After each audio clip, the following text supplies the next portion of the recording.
Hari Om. Suklam Vishnum Shashivarnam Chaturbhujam Prasannavadanam Dhyayet Sarva Vignopashantaye Satchidananda Rupaya Vishvotpatyadihetave Tapatraya Vinashaya Sri Krishnaya Vayam Numaha. Yam Pravrajantamanupetama Petakrutyam Dvaipayano Viraha Katara Ajuhava Putreti Tanmayataya Taravo Bineduho Tam Sarvabhuta Hrudayam Munimanatosmi. Janmadyasya yatodvayaditarata Schateshvabhignaswarat Tene Brahma Hrudaya Adikavaye Muhyanti Yatsuraya Tejo Varimrudam Yada Vinimayo Yatra Trisargo Mrusha Dhamna Sena Sada Nirastakuhakam Satyam Param Dhimahi. Hari Om. I welcome you all to this session of Bhagavatam. So yesterday we dealt with the first two questions of Naimisharanya Rishis, which is what is the way for the human beings in this Kali Yuga, and what is the essence of Vedas.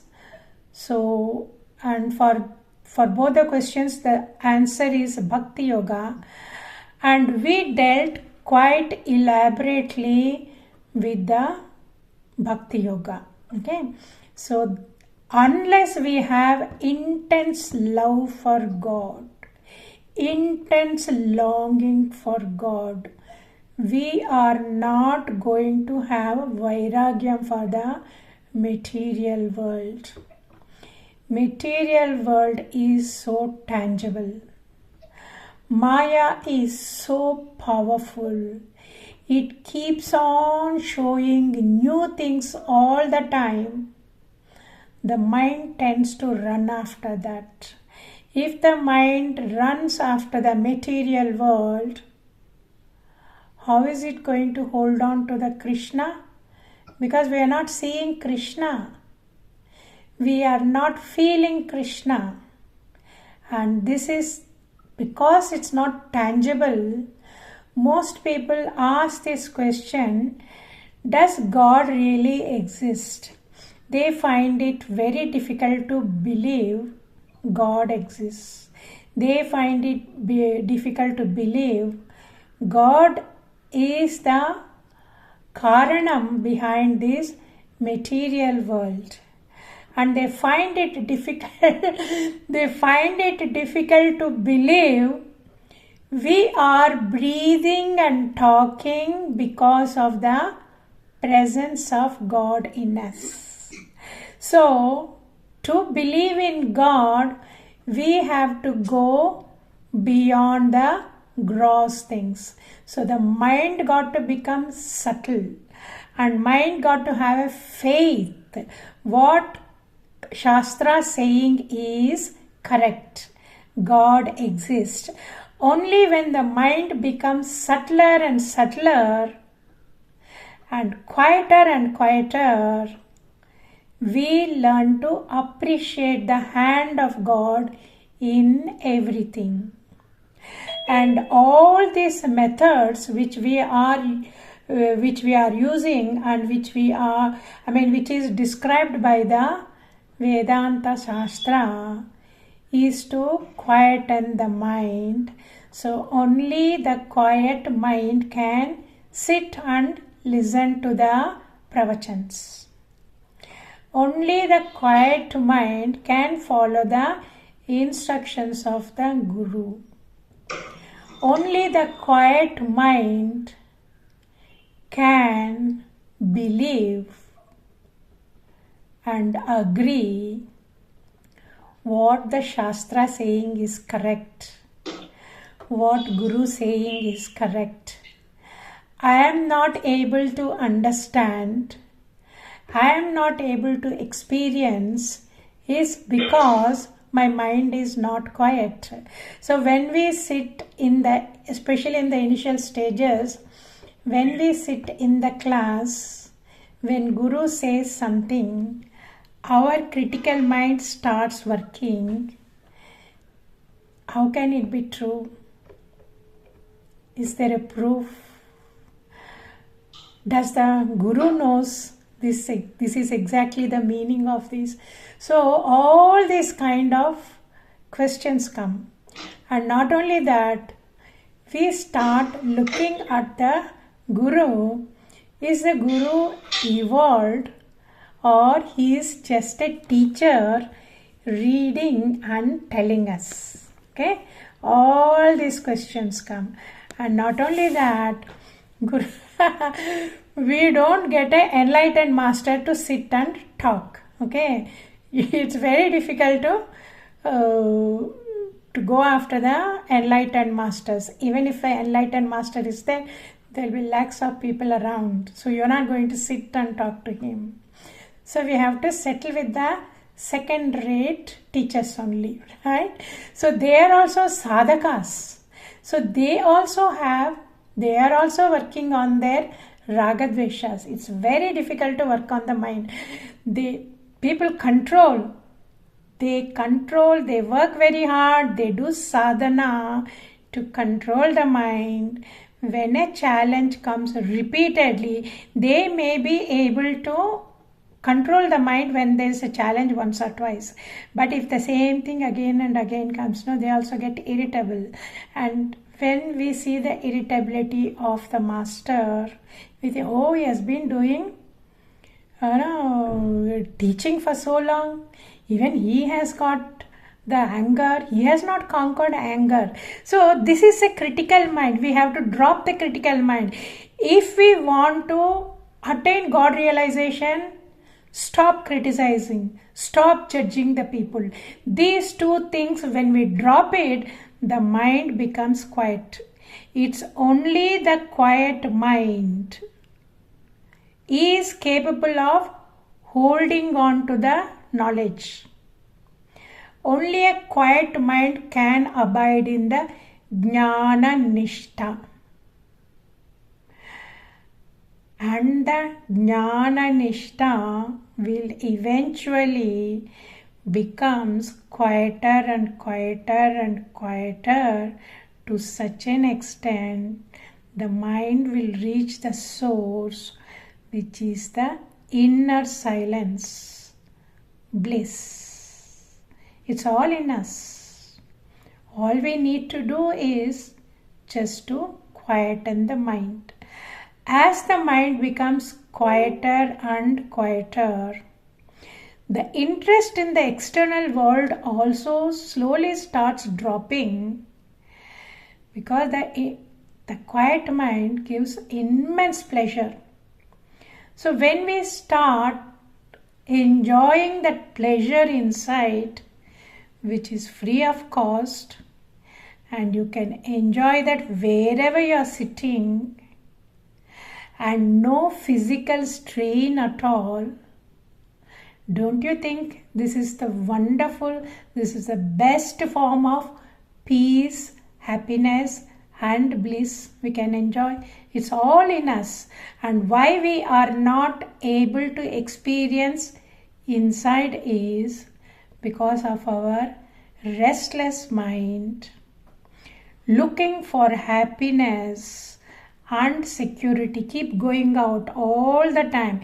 It is why it's called ignorance. We are searching in the wrong direction. So all we need is a silent mind. For that only we are doing this observing the breath. Go inside, stay inside, make the breath slower and slower and slower and slower. Keep making it slow and slow and slow. And when the mind really becomes calm, we can perceive Bhagavan. We can experience the joy inside us. The joy inside we are experiencing is from the consciousness pervading our whole system, and when it pervades, the nerves in the body experiences that subtle, pleasant vibrations. The nervous system is a solidified form of consciousness, and that is why the nerve pain is so severe. The other pains, some simple or a strong painkillers can relieve the pain, but the nerve pain is so intense, they need very powerful injections. Okay, so it's because there is awareness so much, the intensity is so much. Why? Because nervous system is the solidified form of consciousness. Okay, now let's do this breathing.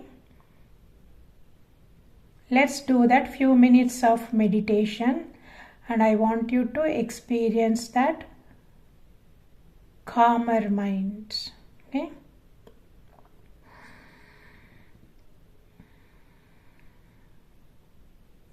Just observe the breath.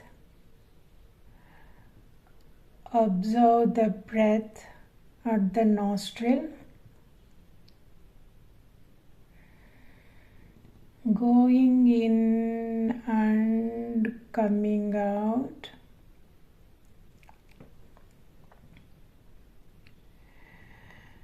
And follow it slowly inwards.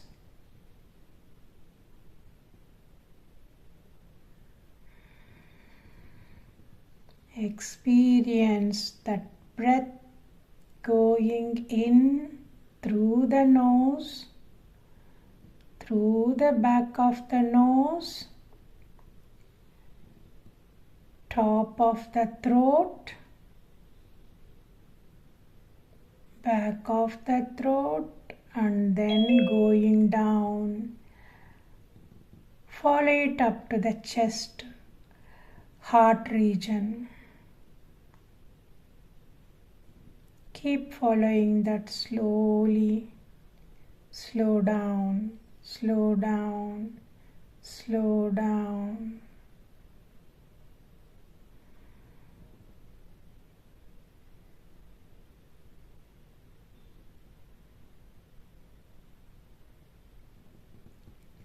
Slow down your breath.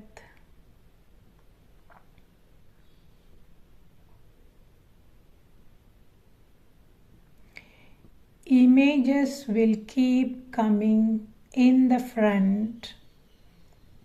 Just ignore. Thoughts will come. Ignore. As the breath slows down, the thoughts also will slow down.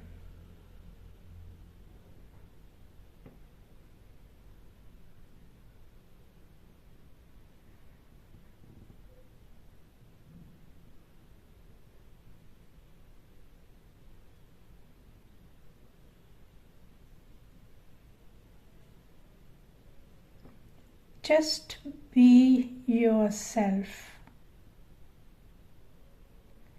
a calm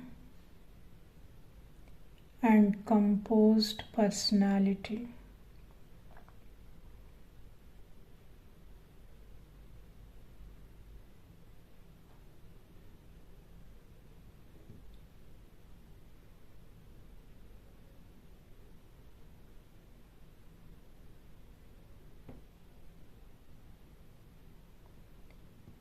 Become aware of your being within this body. First, become aware of the chest region, within the chest region, inside the chest region.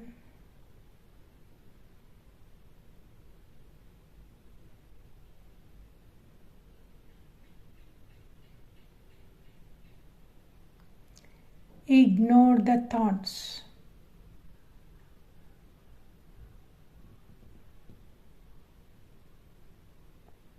Slow breathing. Very, very slow breathing.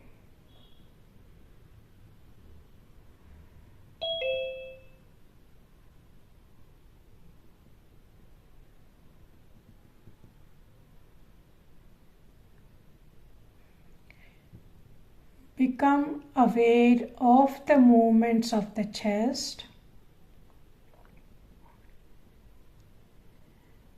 and become aware inside your chest.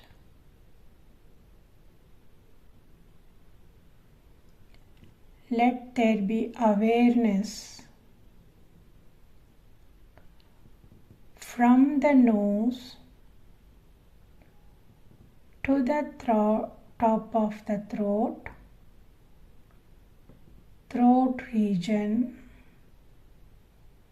and the chest region. Your inner self.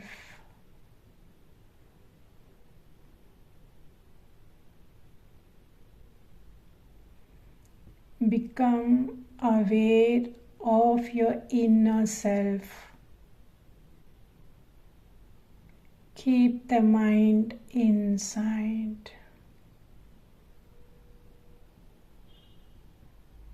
Stay within the boundaries of the body.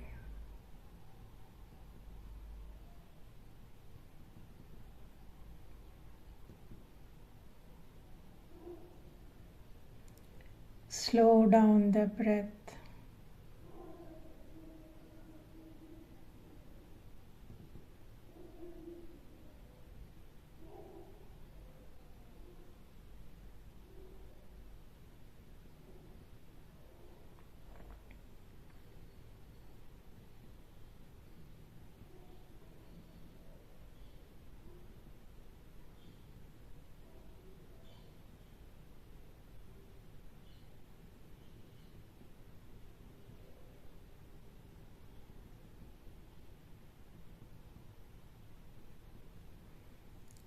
Become more and more aware of your inner self.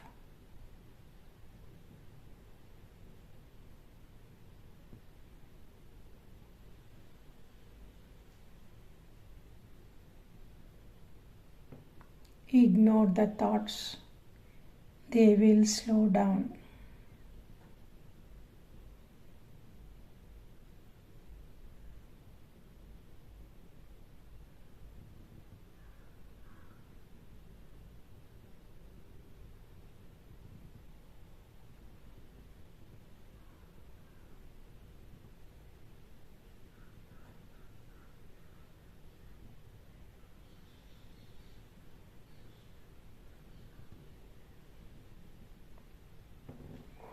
Okay, we will slowly come out of this meditation.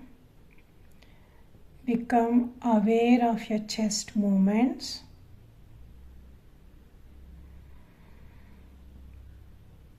Become aware of the space around your body.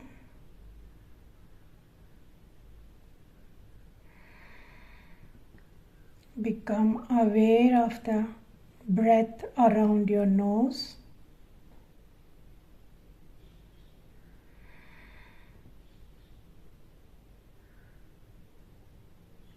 And slowly open your eyes.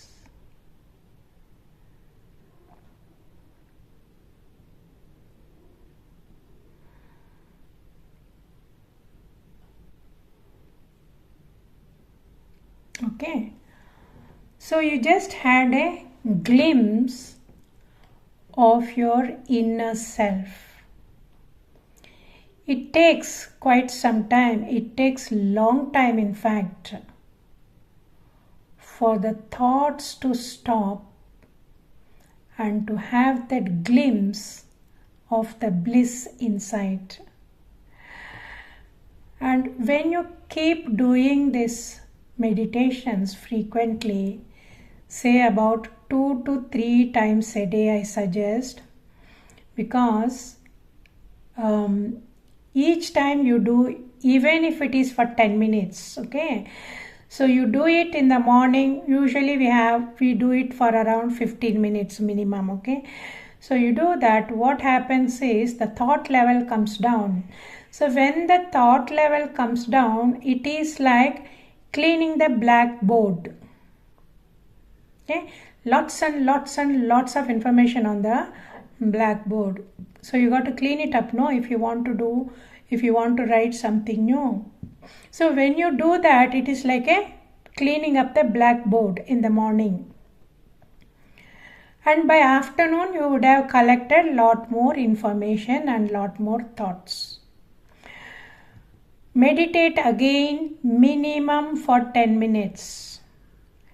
It will clean up the blackboard again. Do it again in the evening. Again clean up the blackboard. So it helps us to have more and more clarity and focus on what we want to, and also to visualize wherever it is required, whenever it is required. So when we visualize, those images, they stick to the mind better, and the information associated with the images also helps us a lot in whichever field we are in. Okay, so that is it. That I like you to do this exercises every day, this meditation, and the more and more the mind becomes calmer, you will be able to visualize the events in the Bhagavatam better. It will become almost like watching a television series. Okay, so we read but we forget. But when we watch a television, the same thing, when the Ramayana and Mahabharata comes, don't we remember better? And won't be in a better position to understand and analyze the situation. So that's what happens when we slow down our mind. Okay, so yesterday we talked about the bhakti, and the bhakti is very important to reduce the thought levels also. Now the third question the Mahatmas asked is, why did Krishna appear as the son of Devaki and Vasudeva? The fourth question is, O Mahatma, please tell us about the Purushaavataras and Leelavataras of Bhagavan. So for that, Suta Maharshi answered the fourth question first. Okay, he didn't answer why did Krishna appear as a son. So he didn't answer that. He answered the fourth question first, Purushavatara. Okay. What happened is the Krishna, original Krishna is consciousness, Krishna Tattvam. So that Krishna Tattvam decided one fine day the jivas want to experience, they want to enjoy, so I'm going to create the universe.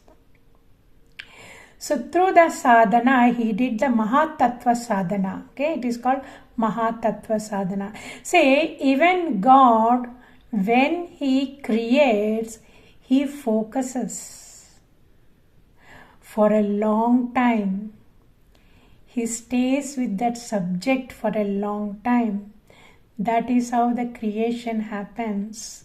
I used to think God will just think and it will happen like that. One of my gurus told me in Rishikesh, he traveled a lot in Himalayas.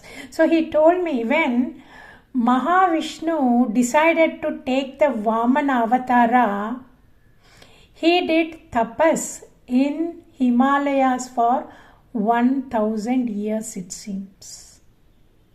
Okay, so the God, he has to come as a small form, and suddenly he has to increase his size and occupy all three lokas.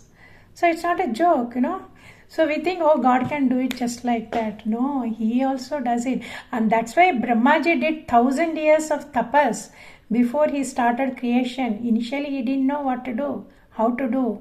So when God said, okay, you create, he didn't know how to do it. So he also did tapas. Say, Bhagavan does tapas for thousands of years. What is our problem? How much of tapas are we doing? So we need to look into ourselves. Is my sadhana enough? God has done 1000 years of tapas. Mahavishnu had done 1000 years of tapas to come as a Vamanavatara. So that means we also should know, if we want God realization, we also should do that. So every day look into ourselves. Even if we progress 1% a day, that will be 365 chances of improving. And we have got thousands and thousands of doshas in us. Very, very subtle doshas are there, which we have accumulated over many janmas, over lakhs of janmas we have accumulated. So to do that, we have to do the tapas. And what kind of tapas? Tapas here in Kali Yuga is to have a sense control and mind control. We need not go into the forest, we need not do long hours of fasting and eating only this kind of food, that kind of food, cold water bath and Panchagni Homa, all those things we need not do. We are very lucky and we have a lot of concessions in the Kali Yuga. All we need to do is try to control the senses. Far too many sense attractions are here. So we need to control, learn to eat that. The first thing we need to control is our tongue. Learn to eat simple food. Don't look for varieties. There is no need to look for varieties. All we need is a sattvic diet and a healthy diet which will take care of your nutritious requirements of the body. That's all we have eaten enough, okay? We have eaten enough over so many janmas. Now we don't want this body, this kind of janmas anymore. We want to go to Vaikunta. So we have to do that discipline. So one discipline of the tongue is to the diet control. And what is the second tapas for the tongue? We talk too much. We talk far too much because the mind is like that. You take a subject and it goes on and on and on about it. We think about something, so many questions, related questions, no, so many branches keeps coming out of it. It keeps growing like a weed, our talking. So, as Krishna said in the Bhagavad Gita, hitam, mitam, priyam, satyam. Every morning we should enumerate these four: hitam, mitam, priyam, satyam. Wake up with that four levels. Hitam, when we talk something, it should be useful for the others. There is a very bad habit of every one of us. When we get a chance, we keep talking about ourselves, whether the other person is interested or not, and it can be a torture for the other person to keep listening. So that is also a papam. Papam doesn't mean you hit someone, you steal something, you kill something. No, this also is a papam, because that person feels very unpleasant, that person is not interested, and that person doesn't know how to say. They just wait wait for us to finish. So it should be useful and it should be just enough. Okay, when we learn to give the information in just few sentences, our mind also becomes sharp. Okay, so we become sharp and crispy. That should be the way we communicate with the people. That should be the way the mature people should communicate with the people around. Just give enough information. It should be straightforward. It should be useful, and we should tell it in such a way it should be pleasant to the person to hear. So hitam, mitam, priyam. That person should feel happy to listen to us. Okay, hitam, mitam, priyam, and satyam. It should be truth. Okay, so even while telling the truth, sometimes we find something which is the truth, which we want to express it to the other person, because we don't want that person to get into trouble. But there is a way of saying. Mentally learn to rehearse. Suppose I say the truth about that person, is it going to hurt him? And if we feel it is definitely going to hurt him, there is definitely a way of putting it in a subtler way. If you really care for that person, there is definitely putting that same information in a subtler way. So that shows our own refinement. So we have to refine ourselves every single day of our life, and this is one of the sadhanas.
ఇంకా ఏమైనా చేయాలమ్మా అది problem మీరు వచ్చాక ఇద్దరం చేద్దాం అమ్మ చూసి చెప్తే నేను కుట్టేస్తాను.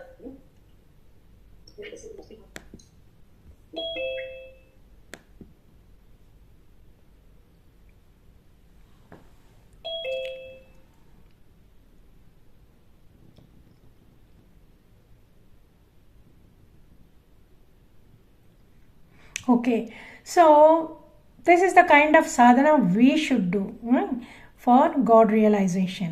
Now here Bhagavan did the Mahatattva sadhana. So through that he created first the space and then he filled it up with the air. First the space had come, then from the space air, from air the fire, from fire the water, and from the water the earth.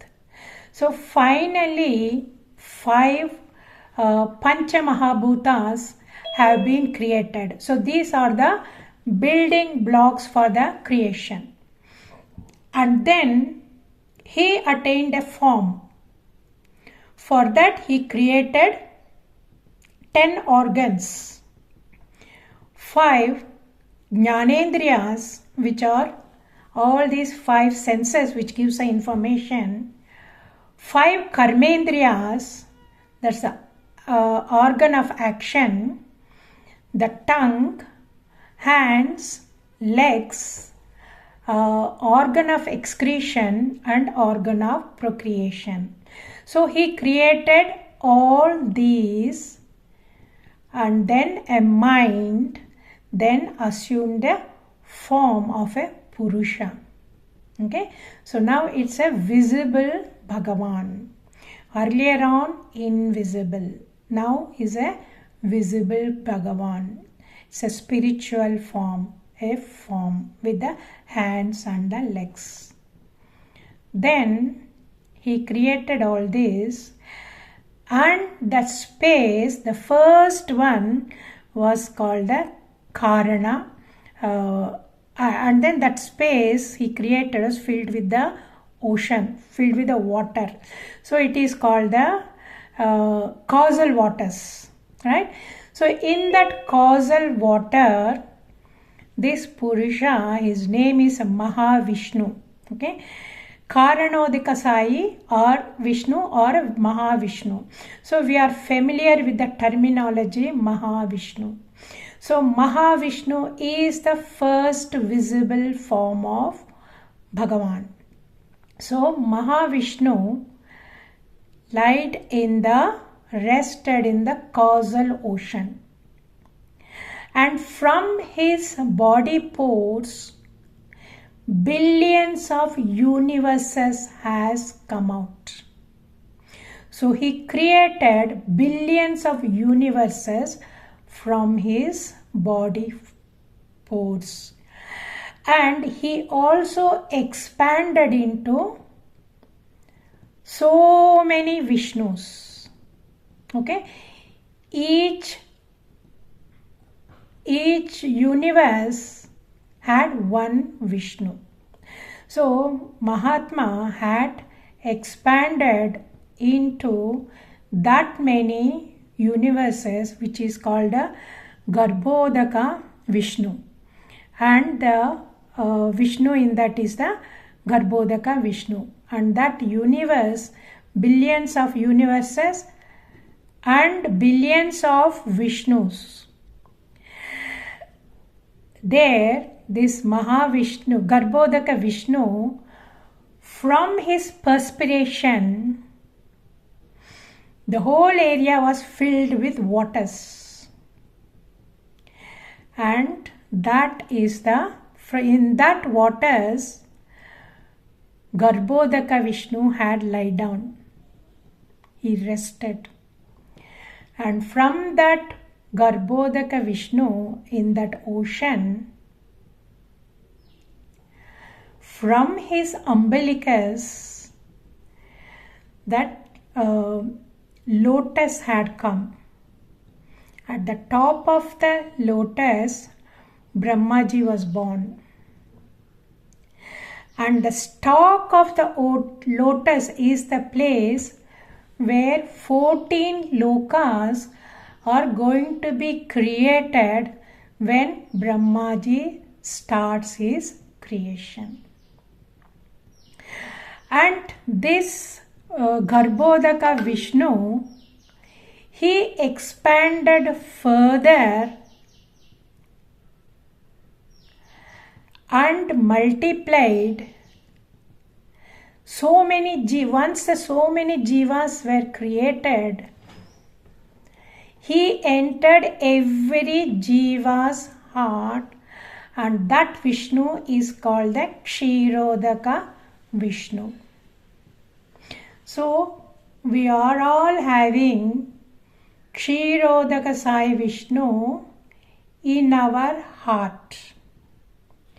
And he is the person who is in charge of us and who is the witness, who is helping us to go through our desires and our karmas. So we all have Mahavishnu in our heart. So there are so many universes, and earlier on we were all aware of only one universe. And then now the scientists are saying there are multiple universes. And our Vedas had said billions of universes. Billions and billions of universes. And it is also said in all these universes, Bhagavatam keeps happening at different levels, it seems. In one universe, Krishna is a Balakrishna. In another universe, he is a bit more advanced. He is a Gopala Krishna enjoying the Vrindavan Leela. In another Krishna, in another universe, he has just went to the Madhura, and then he is performing the Kamsa Chanura Mardhana. In another universe, he is at the level of enjoying the company of his queens in the Dwarka palace. In another universe, he is in the middle of the Kurukshetra. He is very busy advising Arjuna where to shoot the arrow and when to shoot the arrow. So this much is happening in so many universes. So the Bhagavatam is not something which is just for this universe, because Mahavishnu is in charge of everything, and there are so many jivas, billions and billions of jivas, and they all want their experiences, and they all need to be liberated. So he made every jiva experience the desires they had, and he also had beaten them up properly to realize the shortcomings of the material world. He also made them cry and to say, what is this life all about? Oh Bhagavan, I don't want life anymore. I don't want to be born again. I want to go back home. How many of us say that? There are people, these are the blessed ones who cry for liberation. Only when there is a blessing, we cry for liberation, and then God somehow organizes the Guru, Shastra, and the mind and the facilities for us to learn and progress. Okay, so this much of work Bhagavan does, right? So all these three universes, in all these forms, he is in the spiritual form. Now, the third question had come. Now he is answering third question. Why did Krishna appeared as a son of Devaki and Vasudeva.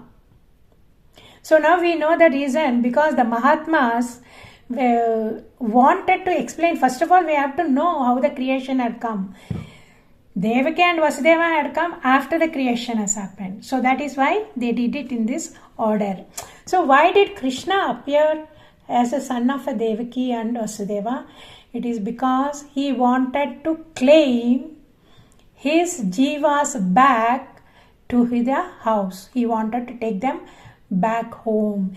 Just like the shepherd, the shepherd takes all the sheep for grazing in the morning, and in the evening he rounds them up and he takes them back home. But there are few sheep who are little bit naughty and who are bit adventurous. They leave the group and they go around everywhere grazing. And what is the problem there? There is a very good chance they are going to be lost. They will lose their way back, or they are going to go to the cliff and they fall down and injure themselves, or they can be eaten up by the wild animals. So what does the shepherd do? He goes around searching for those sheep, rounds them up and brings them back to the group so he can take everybody home. And this is how the Krishna avataram, all these avatars keeps coming to lift us up from this material world to the spiritual world and keep us very happy there. Okay, so for that we also have to make an effort. We have seen enough, and I have enough vairagyam. Why the world has been created for the world has been created for the jivas? Because jivas wanted to experience. That is why the world is created. But the world is not the right place. The world, material world, has both pleasure and the pain. You are not going to get only pain. You are not going to get only pleasure. Now how is it? How is he showing? He is showing the nature itself is created that way to show there is day and there is night. There is winter, there is summer. And there is happiness, there is sorrow. And there is praise and there is insults. If you keep looking at it all around, there are dvandvas. Duality is there. The world, material world, has a duality. If you look at the wave goes up and comes down. People are born, people die. People are happy one day for no reason. People are unhappy the other day for no reason. People are good friends one day and people move away the other day. And people can become bitter enemies also. And we are seeing all these things in the world around. Thus, creation has duality. God wants us to experience that. Don't go away from me. Don't go away from me. Stay back. Come back to me. Come back to me. 12th chapter, the whole of 12th chapter in Bhagavad Gita, Krishna mentioned only about this, and he had also given the various points, what kind of behavior we should have, so that you can come back to me. He said, when you have such and such a, he gave the whole list, when you have such and such a mindset, you will be dear to me, you will come back to me. Okay, so He wants us. He wants us to have a sense control and the mind control. Otherwise, we can't go back to spiritual world with this kind of mindset. And also, there are 14 lokas. So, lower lokas and the upper lokas. So, to go to the upper lokas, Bhu, Bhuva, Suva, Swargaloka, Maharloka, Tapaloka, Janaloka, Tapaloka, and then Satyaloka. Okay, so many lokas. Where were they? They are all in the, before the creation, they are in the stalk of the lotus.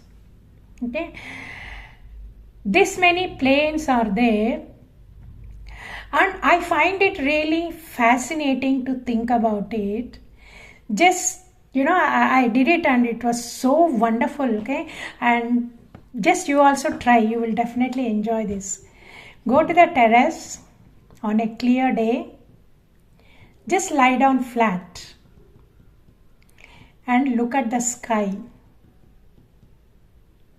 preferably on Purnima day. Look at the sky and the stars.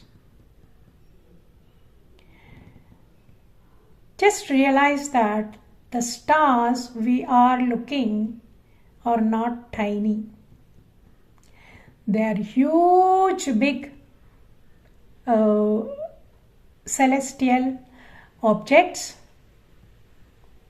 which are far, far away. And the twinkle is because of that light coming from that particular object to down is interfered by the air of the atmosphere and its moving and its movements. So that is why we see that twinkling. So keep looking at it and try to figure out how far this particular star is and how far that particular star is. And also keep thinking about how far the Swargaloka is and how far the Maharloka is above that. Then go up to the Janaloka. Then go up to the Tapoloka. Then go up to the Satyaloka. And in Satyaloka, Brahmaji is there. Teaching what? Teaching the Vedas. Whatever we are reading here, he is teaching the same, it seems, to the jivas who have evolved to a certain extent, but they have not realized Aham Brahmasmi. So he teaches there, it seems. Okay? And it's not very far. Vaikuntham is not very far from the Satyaloka. Realize that, Vaikuntham is there. Yeah? So you do that exercise. It is so wonderful. The mind just opens up.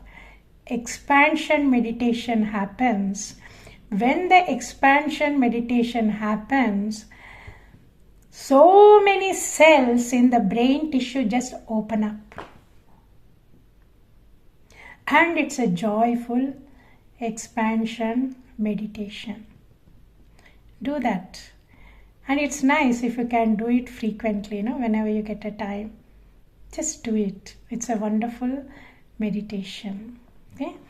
So, the important points for you all to take home today is slow down your thoughts. And you will be able to slow down your thoughts when you talk less and less. Interact less and less with the people. And we all know that thoughts are Maya. Memories are Maya. And memory is not reliable also, because what we perceive, not really the truth. What we perceive depends on our own mindset, our own prejudices about the events and the people. So it is not true The memories we are carrying around is not true. Mithya means what? False. It is temporary. The world is temporary. The events are temporary. People are temporary. Relationships are temporary. So when such beings